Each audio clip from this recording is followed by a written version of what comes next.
Guys চতুর্দিক দেখানি শুধু আখের গুড় না খেজুরের গুড় দেখতেছি।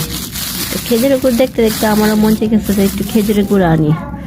তো আবার অনলাইনে একজনের সবচেয়ে বিশ্বস্ত আমার মনে হয়, উনি ঘি বিক্রি করেন, অনেক কিছু বিক্রি করেন, একদম প্রাকৃতিক উপায়ে তৈরি করে বিক্রি করেন। অনেকে চিনবেন, তার ইউটিউব চ্যানেল আছে দুয়েল এগ্রো, তার ফেসবুক পেজও আছে দুয়েল এগ্রো। তো ওনার ওই বাইয়ার জিনিসগুলো এত পিওর আর এত মানে একদম খাঁটি, কোনো ভেজাল নেই।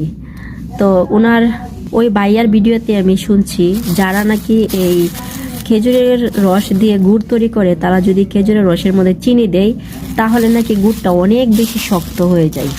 আর ওই বাইয়া যে তৈরি করেন উনি একদম কোনো কিছু ছাড়া, চিনিও ইউজ করেন না, ওনার গুড়টা অনেক নরম।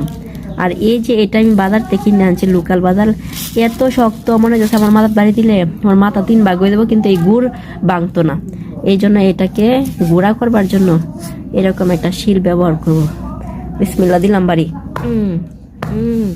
বাড়িওয়ালা দূর ফেরাই বই যে দেখেন চিনি কিন্তু বুঝাই দিতেছে, এই যে